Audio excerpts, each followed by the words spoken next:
All right, everybody, welcome to Wednesday Winners. Here we do I would say the nitty gritty training. National trainings, we do a bunch of nuts and bolts. We go over general topics, but here I like to really dig into the minute details that makes you a top agent in the industry. And something that's extremely important is how you talk to your agents. Not a lot of us have sales background, and there's definitely a way that you speak to clients in sales compared to everyday conversation. It's about control, because it's your selling system. You need to be staying in control.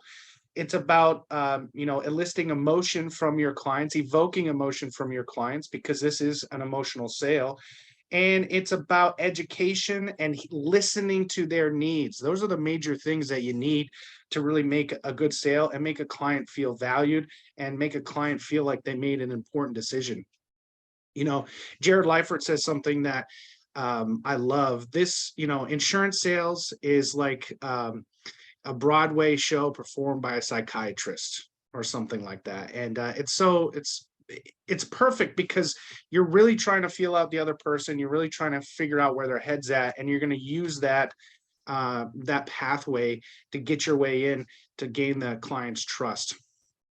So as far as the topic, this is about just talking to your clients, whether it's on the phone, whether it's in the appointment, whether it's any other time you need to talk to your client. Typically after the sale, though, it's pretty easy. Once your client gets to know you, you follow up with them every 3 months for the first year, and then you follow up with them yearly after that. They know you. You can be casual, just like they're old friends. But the first thing that you need when talking with clients is confidence. If you're not confident, they will smell that from a mile away. You need to really fake it till you make it. You might not feel confident, but listen, when you're talking to clients on the phone for the first time, you're using a phone script that you're not sure about. Guys, they don't know the phone script. They don't know that you messed up, right? They don't know what word is supposed to come next.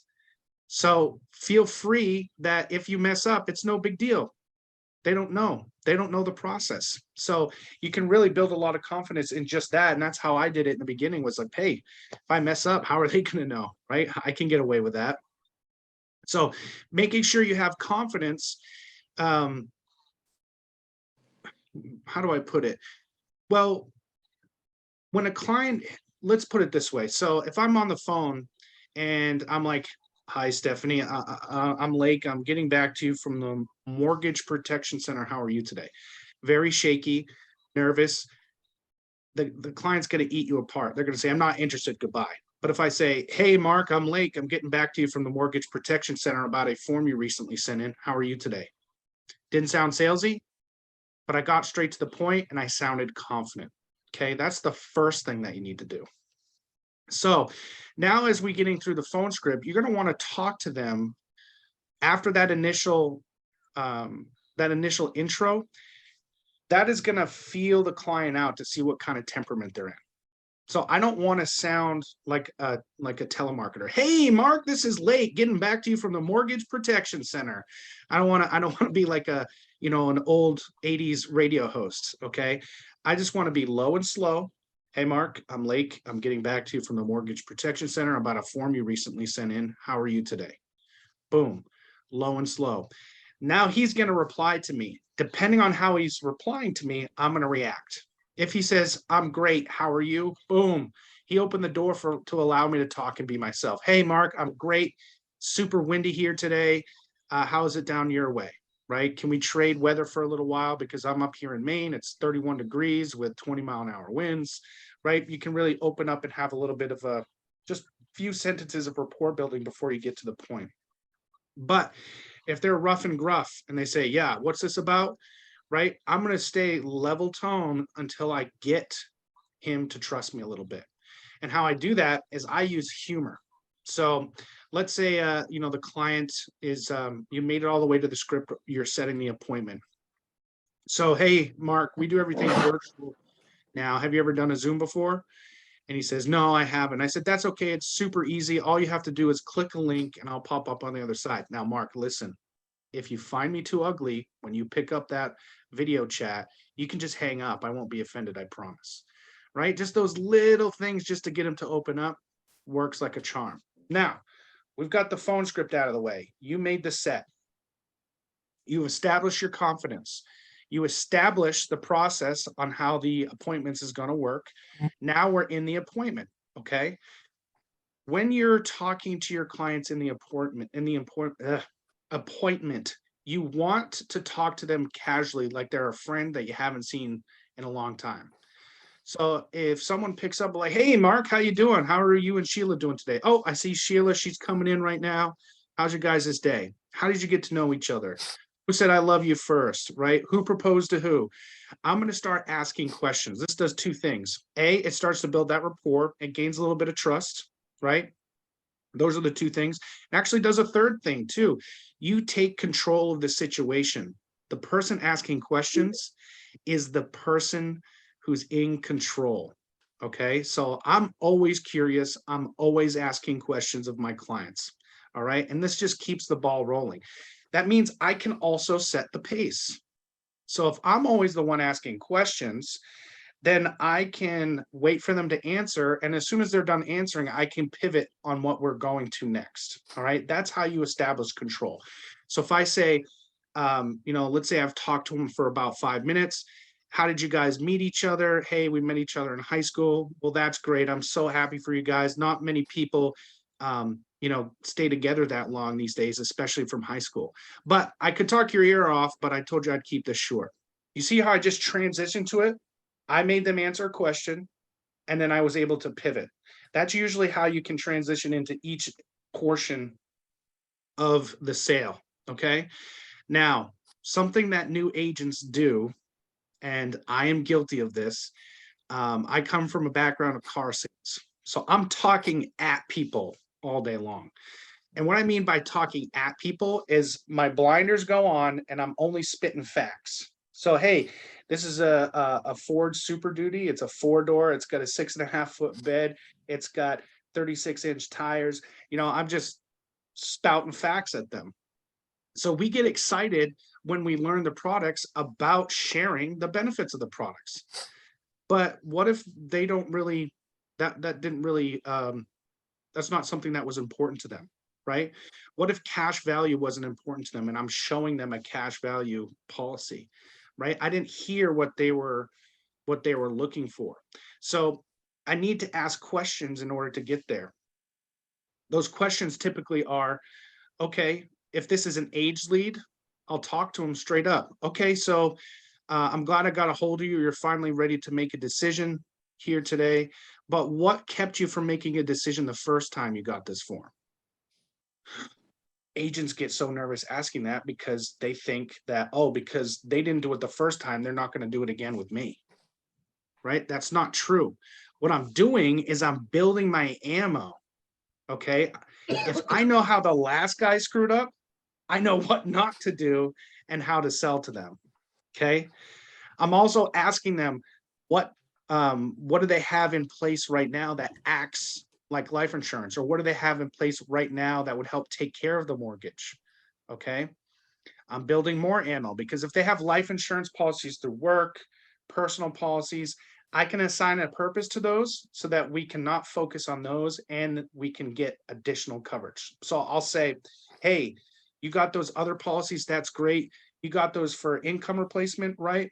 They'll say, yeah. And I said, great. So now you're looking for extra coverage in order to cover the mortgage. Yes. You got to get that out of the way because the worst thing is going through the whole presentation.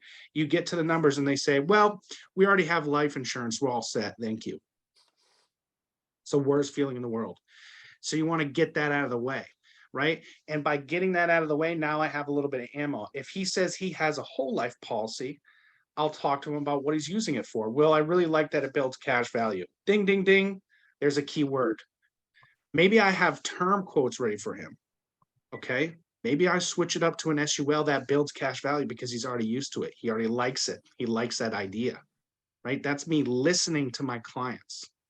Okay. The next thing that you're really going to want to do is when you're asking questions, you're just getting the nitty gritty details. Okay. If they have a policy, hey, when did you get it? What was it for? How much? How much do you pay for it? Not every time some people have access to their policies to give it to you. So you need to ask as much information as possible. All right. The more data you gather, the more likely you're going to have a positive outcome. Okay. Um, Now, when it comes to evoking the why, so we say this is a sale. It's based on emotion, but it's backed by logic. So if I'm showing them a term policy and I just tell them the living benefits, so hey, you get 95% of your policy's death benefit if you have a heart attack, stroke, cancer, kidney failure, any major organ failure, in fact. If you don't pass away, you can collect up to 95% of that. Isn't that great? And then I move on. Well, that was just fact spitting, right? I'm talking at them. How I want you to talk is a little bit more like this. So, hey, Mark, with this policy, you have access up to 95% of the living benefits if you have a heart attack, stroke, or cancer. Now, you're working, you're the breadwinner of the house. If you were to have a heart attack and you weren't able to work anymore, what does that look like for your family? See how heavy that got? You need to get these clients in that position emotionally. Oh, wow. Yeah, my wife would be, she wouldn't last very long on the money that she has now. We need to take care of this mortgage, building that emotion by putting them into that situation. Now, you're still under control by doing that. You're putting them into that position. And then you can really start to work off their answers. Yeah, it would be really tough. I'd have to sell a house. Ding, ding, ding. If I'm doing a mortgage payment protection and they have to sell the house, great. I'm going to expand on that. Great. Absolutely. How much time would you need to think to sell the house? Right. I'm getting them prepped for what I'm already going to show them.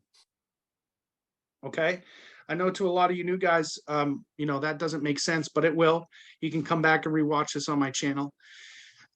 So with that emotion, you're going to want to keep doing that. And then you take it one step forward. So you gave them a situation where they would be have some sort of financial loss that would put a heavy burden on their partner. You want to tell a story about how that affected you or someone you know. That's how you really sink that emotion in. So you put them in a situation and then you tell a story that's relatable. For me, when I'm doing the chronic illness rider, I'll say, okay, Mark, you can collect up to 24% of your policy's death benefit each year till it reaches 95% in total if you get hurt. Okay. What happens if you were to get into a car crash and you got paralyzed? Now you can't drive truck. What does that look like for you and your family? Well, it would be pretty awful because that's $80,000 of income that wouldn't be coming to the home. Exactly. And you want to protect your wife, right? See how I'm reaffirming that as well? I'm adding those reaffirmations in there. But now here comes the really solid thing. You know what, Mark? I had a gentleman, he's about 37 years old. He loved to ski. He skied 100 days out of the year. So I would say that's a pretty avid skier. He was going down a double black diamond trail. I don't ski personally, but I know that's a super difficult trail with a lot of trees. And he was thinking, don't hit the trees, don't hit the trees, don't hit the trees. Well, you can guess what happened. He hit a tree. It was a lot worse than he thought it was. He actually shattered his right hip and he had to get airlifted by helicopter to the nearest hospital. Okay. At that point, they assessed he needed immediate surgery in order to reconstruct some of his hip. So he was shipped another hour to the best hospital for him. And he had a reconstructive surgery that was 6 hours long. Okay. Now he spent another 4 months in 2 other surgeries to help put his hip back together. Okay. But after the 3rd surgery, it got infected. You guys hearing my voice? This is a show you're putting on, right? I'm getting real with these guys. It got infected, right? You're going to say with as much as your mouth and your speech as you are with your face and your mannerisms. It got infected. And then he spent another 9 months in the hospital on drip IV because he was fighting for his life. Meanwhile, he has a $350,000 mortgage and two little girls to take care of. His wife was no longer in the picture. Now, can you imagine going through all of that, surviving, getting out of the hospital, and come to find out the bank took the home, sold it, and foreclosed on it? You have no place to live. Can you imagine that happening? Well, luckily, we met a few years before his accident, and he was able to get coverage. And he called me up and was like, Lake, I need to make a claim on my insurance. I'm really struggling. And I was able to help him get some money. So he was able to pay his bills, all of his back bills, and he was able to catch up on his mortgage payment. So he kept him and his two little girls in their home. That's what this is meant to do. You see how powerful of a message that was? That's the type of emotion I put on every single client. You'll have clients talk to you and be like, yep, I totally get the situation. I dealt with cancer with my dad last year, dealt with Alzheimer's with my dad last year. My cousin just got paralyzed in a car crash and he lost his home because he couldn't work anymore. Everybody's seen a GoFundMe online for something. So any of those stories will be relatable. If you don't have any stories, you can always reach out to your upline. We have plenty of stories that we share. So there's no lack of stories here at TLG. We can really help you build that emotion. So once you set up that emotion, it allows the facts to set in. It's like the emotions are a setting gel for the facts to really set in so that they can see themselves having this to make sure that their family doesn't have to deal with what my client had to deal with in his skiing accident. Okay. That's the point I'm trying to make. You really want to stay emotional about it. All right. When you're doing objections over the phone, if they say, I'm not interested, great. You probably want to get off our call list, don't you? Yeah, well, I want to get off your call list. I already got that taken care of. Right. And I just start spitting out, oh, who'd you go with? What's the other one? Well, we'll go back to that. Let me do you a favor. Yeah. Is that Let me Nelson? do you a favor. Yes, sir.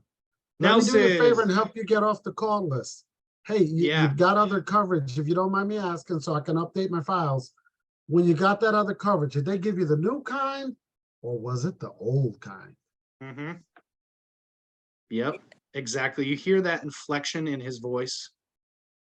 Was that the new kind or was that the old kind? How does the old kind sound, guys? Sounds kind of crunchy, doesn't it? Right? So it's just like smiling when you're talking. You can tell when I'm smiling compared to when I'm frowning. Right? We can all hear that. So make sure you're moving your face and you're actually emitting the emotion when you're talking to them. Okay. Nelson, anything you'd like to add? The only thing I wanted to add is my favorite one I learned from Aaron Gutterman is, and from Kimberly Noretto, when you're trying to evoke the emotion, one little change I made all the difference for me. Instead of saying, what if this happens to your husband?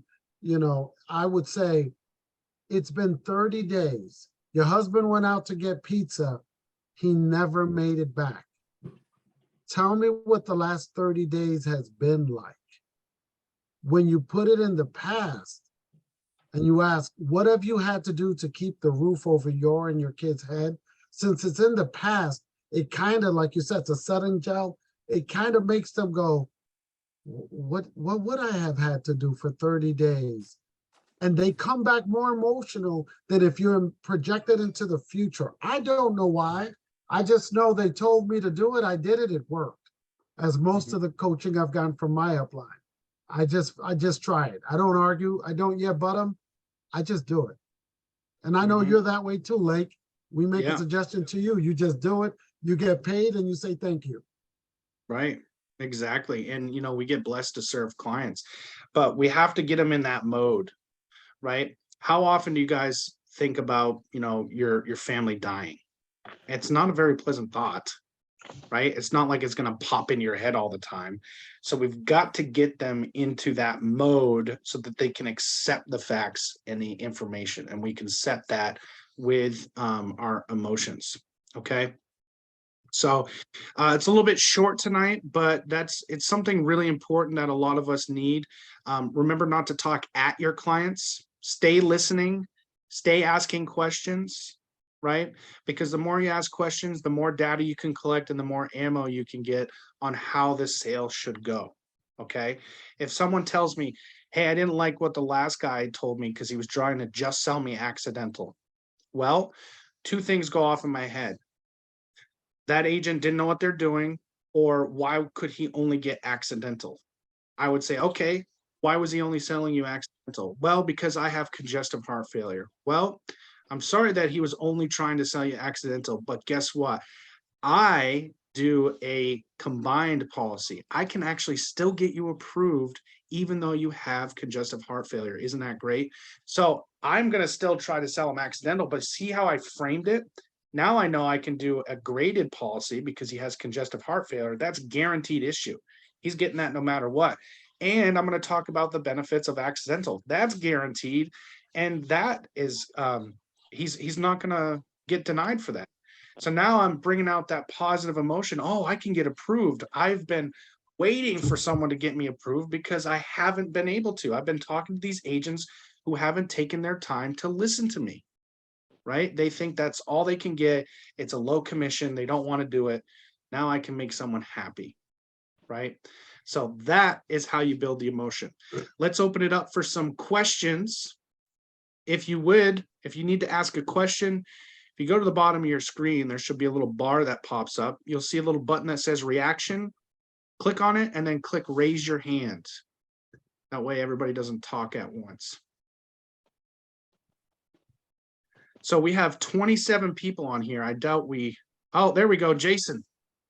So one thing that I've been concerned about when I talk to the customers is because my lack of knowledge of all the products and everything, I'm more or less, honestly, afraid if they ask me a question on something that I don't know, what would be a good, almost, I don't want to say objection handling, but a way of deferring this to say, okay, well, we'll talk about that during the Zoom call. What could I say to get myself out of that? Correct. Well, hey, I started right where you did, Jason. I knew nothing. I came straight from car sales into the insurance world. I did not know the products like I do today. I did not. So as soon as the client, hey, what percentage does this cash value, what percentage does this policy earn cash value? What's the rate? And I would just be like, I don't know. But then I was taught by Nelson, hey, that's an awesome question. You know what's great about TLG? We have a panel of our senior supervisors ready to answer questions that we have specifics about the policy. Hey, Mr. Alvarez, how are you doing today? Oh, I'm doing great. Like, hey, John here had a great question. What's the current rate for the SUL? Oh, that's 4.55. Hey, that's 4.55, John. Did you hear him? And then I'm going to let Nelson talk a little bit. He's going to butter me up saying that I'm the best agent that he has, right? He's going to build rapport for me, and he's going to, help me along if I need a little bit of closing, and that's it. So super easy. If you have an issue or a question, you can pop it up in your upline chat, say, hey, I got this question, I need it answered. One of us three will be on there to help you. Or you can just give us a call. It's easy as that. Good to go. Thank you. You got it. Robert Blackman. Yes. Whenever you're pushing everybody to a Zoom call, so it's kind of a two-step approach. What are you doing? What do you say to them to make sure that they show up on the Zoom call on the assigned time? What's your close to get them to go there? Yeah. Hey, Yes. Lake, can I answer this? Sure thing, Nelson. You tell them, send them a picture of Savage-Bellavance, and you tell them, and if you don't show up, here's who's going to be at your door. Look at that man right there. Works for me. So, Lake. yeah. So basically, if way the phone script goes is, hey, we do everything virtual these days. Have you ever done a Zoom before? They're going to say yes or no. If they say yes, I'm going to say, okay, great. So what is a good email to send that link to? They'll tell me their email. I'll say, okay, what I'm going to do right now is I'm actually sending you the link for the Zoom right now. Could you go to your email and just send me a quick reply so I can confirm that time with my office? Okay. Now, what I'm going to do is I'm going to send you a text reminder tomorrow just beforehand, so that you don't forget, if you have some honeydews or some chores, you can remember to keep that time slot open. Okay, Robert? Okay. And then I'm going to follow up with them the next day with that text reminder. If they And say then when no, they do show up, Oh. so are you, when you're setting it up, are you making sure that both the husband and wife can be there if there's a married couple? To get both of them absolutely. there? Okay. So you're Yeah. confirming that on the call, and then if only one of them is there on the Zoom, you don't make a presentation, you just reschedule? Correct. Okay. Yep. I'll say, hey, our policy is that we've got to explain it to you and the beneficiary, even though you don't want your wife to have coverage. We got to explain it to both of you because, hey, in the event that something happens to you, she's the one that's going to use it, right? So I Yeah. gotta, what time you guys available tomorrow? Right. Good. Mhm. And then are you showing them, I know you're trying to get both people in, are you showing them like full replacement and then half replacement, or what's your technique on that? So it really depends. I'm not going to get into replacements. That can get a Right. pretty muddy product. Muddy area. But if I'm doing a replacement, I've already shared the information. I've already gotten the documents before the meeting. So I'll Right. ask the client, hey, can you send me the first 3 pages of your current policy? I'll take a look at it, and then we'll see where to go from there. So by then, I've already talked to my upline. They've already recommended a product. Okay. So that's how I do replacements. And what was the second half again? Are you showing full replacement or 50%, based on the, hey, I can't afford 300 a month, I can okay, only yeah. afford 150. Yeah, so we do a 3-option close here. We do Okay. preferred, standard, basic. Typically with the mortgage protection leads that we do get, we're going to show them full mortgage, half the mortgage, and then half of that. Okay. Those are going to be 3 options. Sometimes if they're younger, we've got to beef up the top number to not make the bottom number so low in premium, right? If Right. it's too low, they're more likely to cancel it if it's under a certain amount. Right. Okay, great. Well, thank you very much. You got it. Hey, Any other hey, Link? questions? Yes. Like, I just want to add to that. We try to keep everything hovering around 1,000 AP. That's what we average anyway. So when we set it up, like Lake said, we're going to look to make sure that it's not going to be so low. We're going to work on that. But the main thing is we have an upline thread where you're going to post the actual link, the lead that you get, and the profile that we have you fill out, so that Lake, I, and Aaron, I'm sorry, in your case, Diane and Aaron, we'll all be able to back you up when we're setting it up. We do that 3-option close, but if we see that it's going to be too low, or if it's going to be too high, we also use a technique called mortgage payment and equity protection, where we're going to do 1, 2, and 3 years of the mortgage payment. So the options are going to be just enough that the client will always pick one because it's going to be within their budget. Okay. So that's a great question, but we've got this down pat. Don't worry. All right. We'll Awesome. share. Sounds just awesome. Awesome questions. All right. Any other questions? Come on, guys. This is the second and only time during the week that we have an open panel to ask questions. Hey, it's not showing the raise hand on my video chat. Okay. What's up, Tyler? I was wondering, as far as like when you called someone 2 or 3 times, no answer, what are you sending them in like text form? Yeah, so reach out to your upline. They have a text template that we use, and he'll get that right over to you. Okay. Yeah. I'm pretty sure you're my upline. I am not your upline, Tyler. Oh, you're not? Who hired you? Aaron. He had us in upline. Okay. Yeah, so I am your agent mentor. So okay. I'm not directly related to you in his business at all, but he's hired me to teach all y'all the nitty-gritty of sales.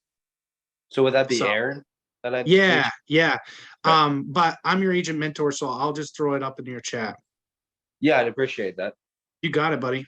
Yeah, I made a bunch of calls today, and I didn't get any appointments out of it. I'm on the TLG, what was it, 4 leads. Great Uh, lead system. they're pretty, most of the people I talk to are pretty burnt out on the phone. Like they've had a lot of telemarketers lately. So like by the time I'm trying to hit those objections, like they're like, I'm not interested. And I'll start going with, oh, well, I can't even get, okay, that's great. Who did you get it taken care of without? They just hang Yeah. up. Well, Tyler, this is a sorting business. Hmm. We Not sort my cup. through the leads in order to find those people. Yeah, I got you. The Yeah. numbers game. It's a numbers game, yeah. And plus, like I tell all my agents, they think that the top agents here, like Nelson, Mark, Josh, Blaze, they're nailing every single objection and converting them into a sale. It's not true. You're only converting about 20% of your objections. So out of every 10 objections, you could get 1 or 2 yeses out of them to flip them over. Right. So don't beat yourself up too much. Yeah, I know how it is going through All the.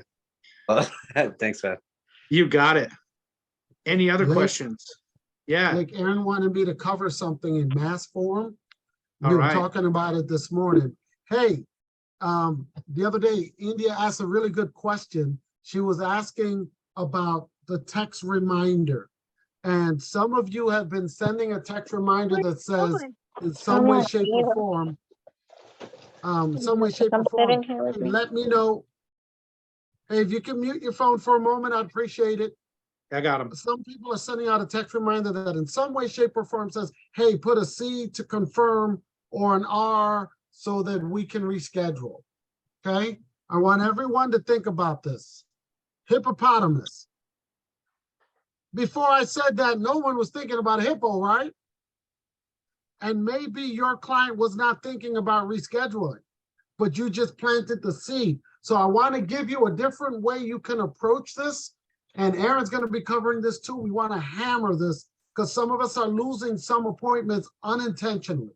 When you send your text reminder, maybe say, like in my phone script, I book appointments with my clients at 5:15 or 5:45, 3:15 or 3:45. I never book it on the hour. Here's one of the reasons. So when I send my text reminder, I could say, hey, I know we booked it for 5:15, but I'm running ahead of schedule. I'm available at 5. Would that work for you and your husband? So that does 2 things. It lets them know we're still on. I'm not suggesting at all that we might not be. Secondly, I'm asking them, can we make it earlier? If they need to reschedule, they'll let me know there.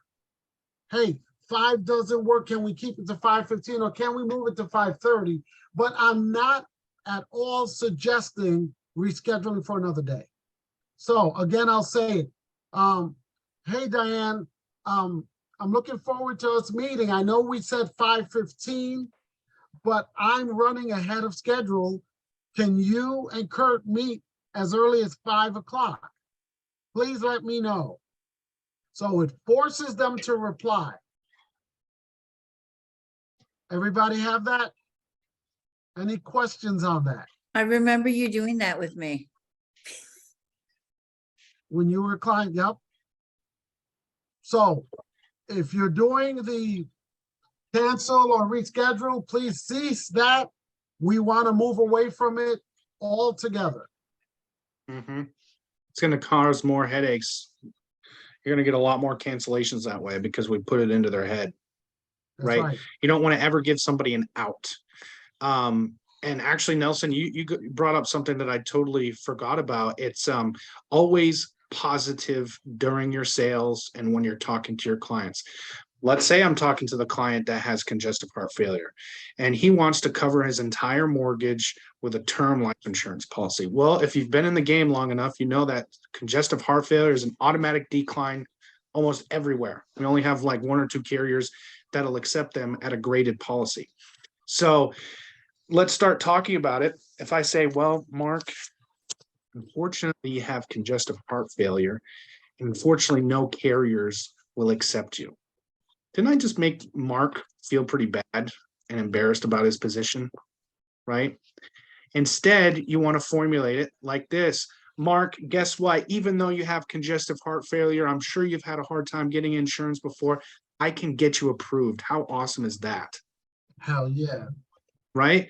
That is the type of energy you need to bring. Emotions are contagious. So if you're down and you're an Eeyore, guess what? Your client's going to be an Eeyore too, right? But if you're happy for them, if you're upfront and confident, that's what they'll feed off as well. So with that, it's 8:38. Any questions before I shut this down? All right.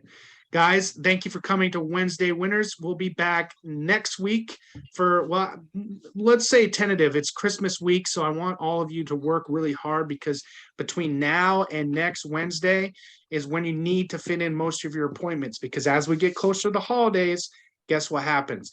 People are going to be busy. It's harder to set appointments. So do the bulk of your work now, get the bulk of your appointments in so that you can relax and enjoy your Christmas. Okay. So with that, this is Lake Savage-Bellavance on Wednesday Winners, and we'll see you later. Thank you, Lake. Thank you, Good Blake. luck, Lake. Marty. Thank you, boy. Thanks, Awesome. Blake. Thank Thank you. you. Bye, Bye, guys. everybody.